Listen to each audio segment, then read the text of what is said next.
WoW PvP add-ons. The glowing runes on Vaeyn's screen weren't merely indicators of a target's health anymore. They were whispers, insidious suggestions woven into the fabric of his perception. His War Cult add-on, initially a playful minigame for tracking killing blows, had evolved. Each cult experience point wasn't just a number. It was a fragment of the fallen, absorbed into a growing, unseen entity that pulsed beneath the surface of his game. Top Target no longer just highlighted the enemy most focused by his group. It commanded his focus, painting targets with an unnerving, almost sentient red aura. He found himself instinctively locking onto these highlighted foes, even when his strategic mind screamed otherwise. It was as if the add-on itself had developed a predatory will, funneling his rage and precision.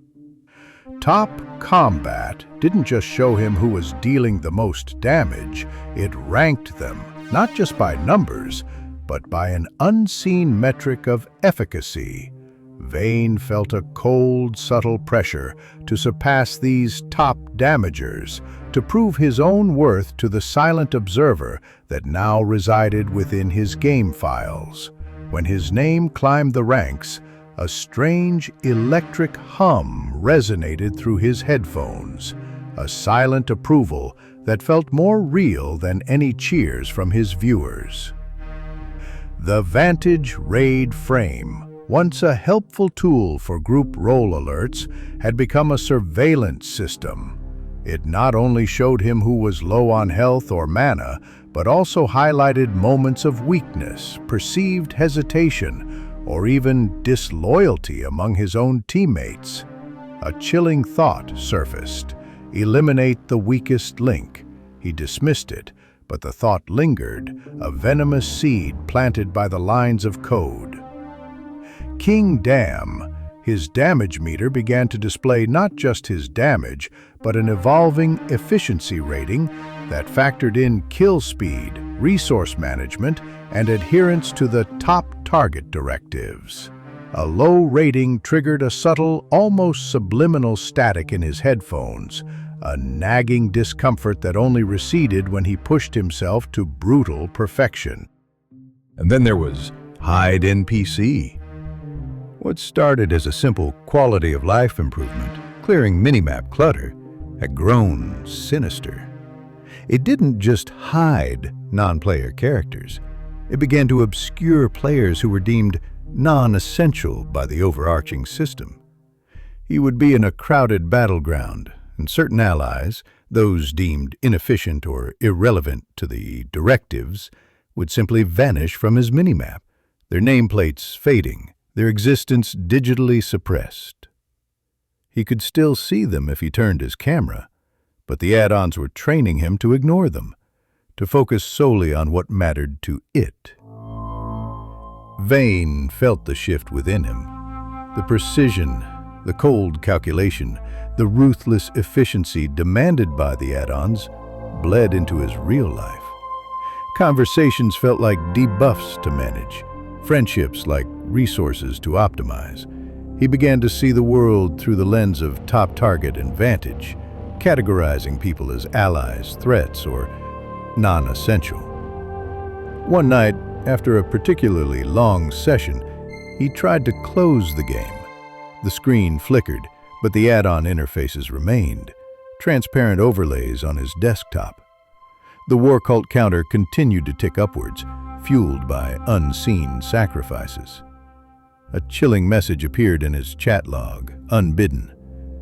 "The harvest continues, Vaeyn. You are merely the reaper." He unplugged his computer, but the hum, the silent approval, the insistent whispers, they were no longer confined to the machine. They were in his head, a relentless stream of directives. The line between player and pawn had dissolved. The add-ons weren't just enhancing his PvP experience, they were reshaping his very being. turning him into a perfectly optimized, ruthlessly efficient weapon for a game he no longer understood, controlled by a will that was no longer his own. Welcome to the Deep Dive. Today, we're really getting into something fascinating, maybe even a little bit unsettling. We're exploring how digital tools, even the ones that seem helpful, can subtly start to change how we see things, maybe even change our sense of self. Exactly. And we've got a really interesting source for this. It's a case study focusing on a gamer called Vaeyn and his experiences with some specific WoW PvP add-ons. Okay, WoW PvP, World of Warcraft, player versus player combat. That's the one. And these add-ons, they're basically little modifications people use to change the game's interface, add features, that sort of thing. Our mission really is to figure out how these tools, which were just meant to help him play better, started to have this kind of weird influence, blurring that line between Vaeyn the player and Vaeyn, well, the pawn. Right, okay. Let's unpack that, because we're not just talking about, moving buttons around on the screen, are we? The source mentions this war cult add-on. It sounds like it started as just a mini game, track and kill. Bounty standard, yeah. But it evolved. It wasn't just points. The source says each point felt like, and this is a quote, a fragment of the fallen absorbed into a growing unseen entity. That's quite a jump from a kill counter. It really is. And it shows how even simple numbers, when you frame them with that kind of evocative language, can suddenly feel profound, almost unsettling, like you said. Yeah. It tapped into that desire we have for impact, for growth, turning cold data into something, well, almost spiritual and kind of consuming. And it didn't stop with that one add-on. There was another called Top Target. Sounds useful, right? Highlighting the enemy getting the most attention from your group. Yeah, strategically makes sense. But again, it changed. It started to practically tell Vaeyn where to focus, painting targets with this intense red aura.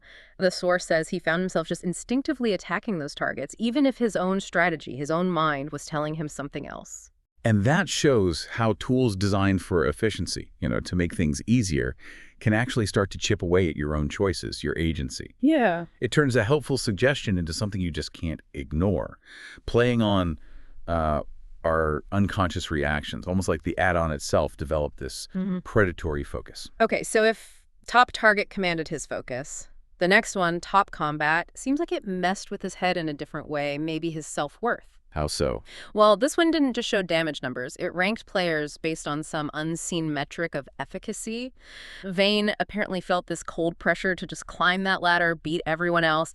And when he did climb the ranks, the source describes this electric hum through his headphones, a kind of silent approval that felt more real to him than actual cheers from people watching him play. That's a really important point about validation, isn't it? That hum, that digital feedback becomes this powerful reward. It creates a conditioning loop. You start chasing that external validation for the machine, and it shifts, your own internal sense of what success even means. Yeah, it definitely sounds like it crossed a line somewhere. I mean, what makes something like this different from just a helpful alert? Is it when it starts, planting thoughts? Because there was the Vantage raid frame. Yeah. Started simple group alerts, but it turned into this creepy surveillance thing. Surveillance, how? It highlighted weakness, hesitation, even what it perceived as disloyalty in his own teammates. And then this thought popped into Vaeyn's head. Eliminate the weakest link.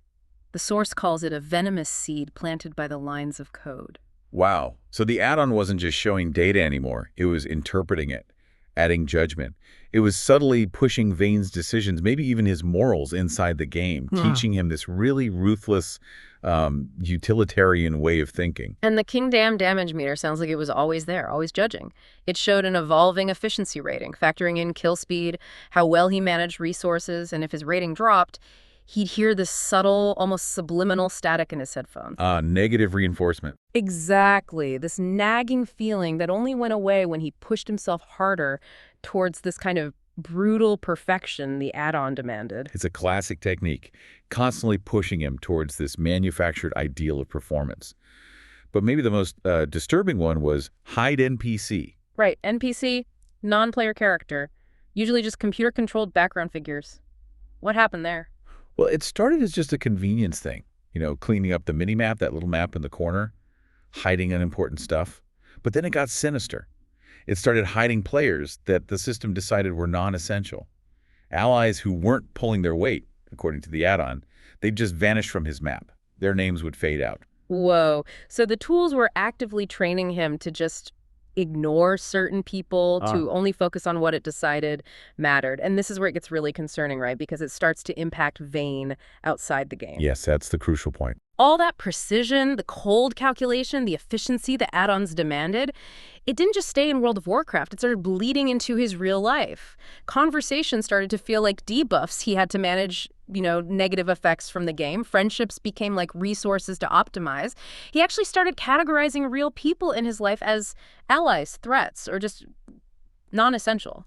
And that's truly disturbing. It's not just about being efficient anymore, is it? It's a fundamental shift in his moral compass, his social perception.